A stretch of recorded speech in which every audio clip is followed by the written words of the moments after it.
Because I think with each and every appointment, we have to assess whether or not it worked, whether or not how we spoke to that person worked for you, how you spoke to the person worked for them, how, whether or not they're going to come back in your mind and their mind, and whether they do.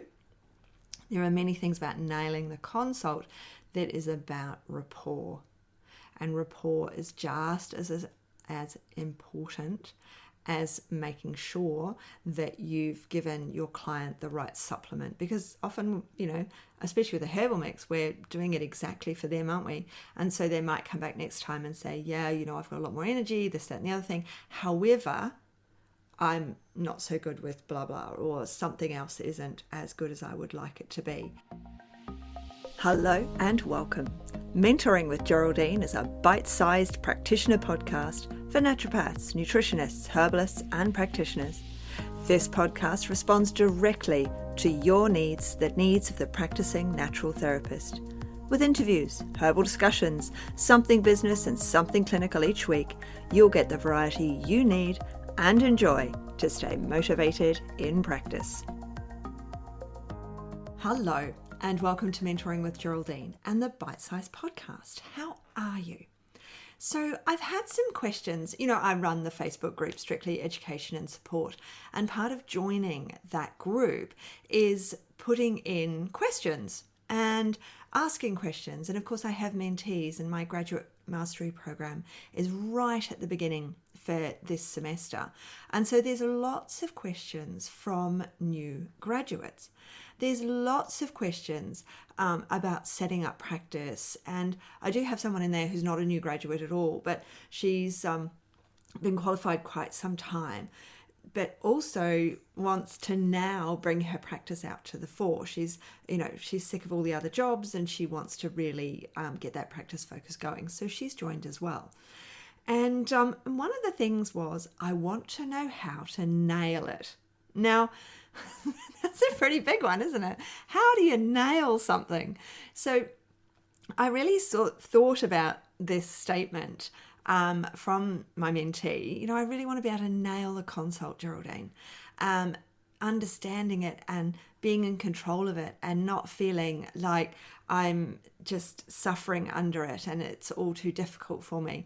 And I want to nail the consult. And I just thought, wow, this, no pressure. Just 101 things you want to learn in a bite-sized podcast. But obviously being in the program, we spend a lot of time going through, what to do, how to do it, how to spend your time, all of these things. So in any of my programs, in the academy, I go through a lot of this stuff. And with our retreat coming up at the end of the year as well, we've really got to think about, what am I going to be doing for everybody during that? But that's a long way off. Now, back to where we are now, nailing it. So my feeling is when we try to nail something is that in actual fact, we need to have systems in place. We need to have the right things to say. We need to be able to communicate from us to our client that it's the client who's doing the work. It's the client who's achieving the change. We are just a facilitator, a motivator. We're just there to help them out where we can. So when we really think about what is it to nail this consult, we need to make sure that we're nailing how they get to us. That's a really big part of it. I was told only a couple of days ago that people are now expecting your website to load within 3 seconds. So I thought it was about 7. So now we're down at 3 seconds. That's no time at all, is it? To even nail who you are for the person to look at your website. So the point of nailing it is how they find you. They feel confident in who you are when they find you. Now, you may not have a website yet. They might be part of where you're going and what you're doing. But, Google My Business gives you a free one, which will work for now. It's a start. It's saying, here I am. And Google's there kind of sticking up for you, going, oh, you really are verified. You really are a person. You can do these things with me and I'll share who you are, until you've created that website. So, we need to nail the entrance in to see us. So, we do that in the academy. We do that as part of the groups, and my graduates will be doing that in their upcoming session with me at the weekend. Now, the next thing we do, nailing the actual consult. So I've got coming up on the 27th of March, it's Confident Consulting, okay? And it's a workshop, and we're going to workshop this because we're really going to talk about what we're saying to our clients. And something I'm sure you've heard me say before is when you see during the consult and you're talking to the client, you say things like, when I see you next. Because you don't have to do everything now. You don't have to do everything this minute. You don't have to do everything right, get it done in that consult. The point of seeing any form of therapist is that you develop a therapeutic long-term relationship. And in that therapeutic long-term relationship, we're actually expanding our client's universe, their understanding of health. So I admitted to a group of mentees the other day that when I was pregnant with my son, before I became a naturopath, I worked at the old, it's not there now, the old Royal Children's in Melbourne. And the only food, if you're on night shift, was a takeaway joint. So a really big one. So, I was pregnant, I'd go downstairs and I'd be like, okay, I will have a burger. And now we know that's really bad for us, and we know better because of all our training as naturopaths, that is totally the wrong thing to do. You're just really putting it out there to get gestational diabetes by eating burgers when you're pregnant. But people don't know that. That's not what the advertising they're seeing is. So we have to help them and support them to understand these things. One of my first clients in student clinic, so it's a very long time ago now, back on the burger thing. So I said to her, what does she eat for lunch? And I said, I must have used a different sentence because she said, I have lettuce, tomato, pickle and some meat with my lunch. I was like, oh, okay, cool. Can you put apple cider vinegar with that? And she went, oh, I could try. I went, oh, that'd be great. Really helps your digestion, lowers the GI of food, all the things. And then she came back for her follow-up appointment, and I said, oh, how did you go getting on with putting apple cider vinegar on your salad? And she said, well, it didn't really go in the burger. And so she was convinced that the burger she was having, that was enough salad. And I hadn't, at the time, I was a student naturopath, and I didn't understand how questioning really works and how important questioning is. So now I've gone and I've done a coaching course. I did a year-long coaching course. But now I share all this information with my mentees about how we speak, because nailing it has a lot to do with our client coming back, our client being happy in the consult, and our client. You don't have to give people a supplement on the first appointment. Once you niche, then chances are you'll start giving supplements on the first appointment because you know what they need and what they're deficient in. And so you'll just be like, yeah, you got to start with this. But when you have someone who's a bit, not they're different, but their problem is different to what you're used to covering, then it might just be that you can't, in that first appointment, give them something. You can't give them a herbal mix or a supplement or anything else. Maybe, as they get more difficult because they've got more medications on board, I have a rule: you don't get anything on the first appointment if you're on 5 or more medications, except for homework, because I want to know where I can change things. And the other homework I give them is very minor dietary change from the 24-hour diet recall. So, because if we're on lots of medications, we've got lots of contraindications, and 5 is like a time limit for me.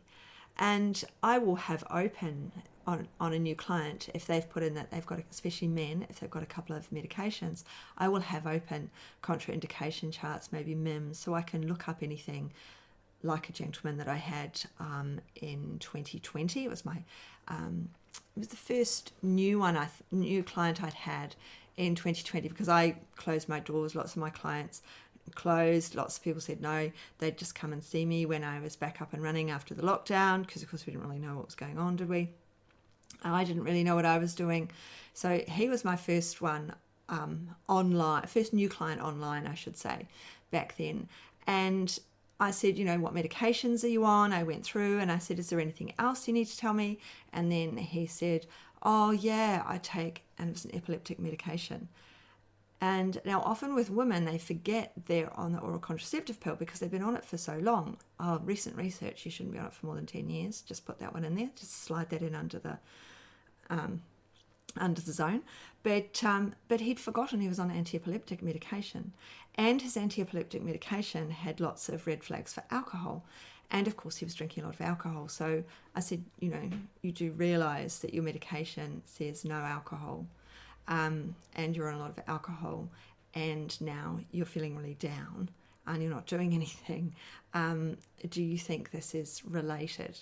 And he said, oh, I'll have to think about it. And so then he said, are you going to give me something? And I said, no, I don't know enough about this medication, and that's your number 5. So what I'd like to see is some diet and lifestyle change before I see you next, knowing in actual fact that he wasn't going to complete those things and that he wasn't actually ready to see me or to do anything about how he was. He'd been booked in by his partner. I hadn't realised. That's one of my rules as well.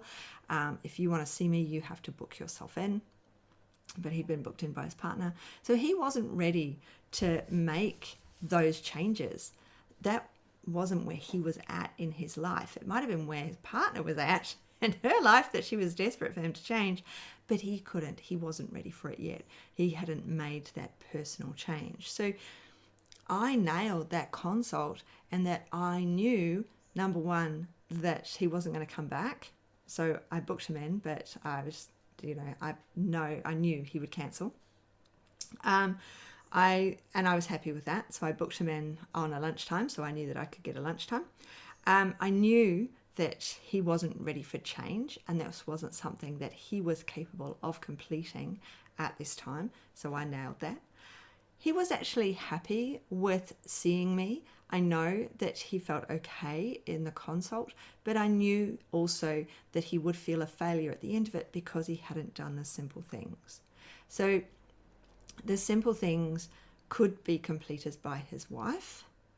So it was up to him whether he got somebody else to complete them. That is the cooking of the food, the going for walks with the dog in the evening with his wife, actually walking the dog. Apparently the dog wasn't going anywhere. The dog was at home tearing things up because it was so bored. So there were things that were normal things that he realistically should have, theoretically, all the things been able to change, but whether or not he was willing to, or whether he just passed them off to his wife, who knew. But he wasn't ready for it. But I was okay with that. Does that make sense? So I nailed that appointment because I knew I'd done everything right, that he was actually happy with the consult, but he knew that he wouldn't do what he was meant to do, just like I knew he wouldn't do what he was saying yes he would do. Directly after seeing him, I had another consult. I had a new consult with a lady that had to cancel prior. She was just busy, and so she'd moved her appointment, and she was happy to move it online. So she was a new client, but not like him. He was an officially new client. She was sort of an unofficially new client. That didn't make sense, but don't worry about it.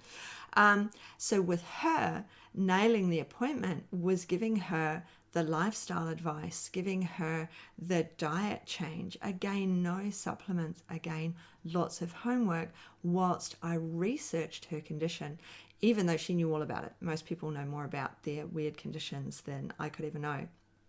But I had to find out about it.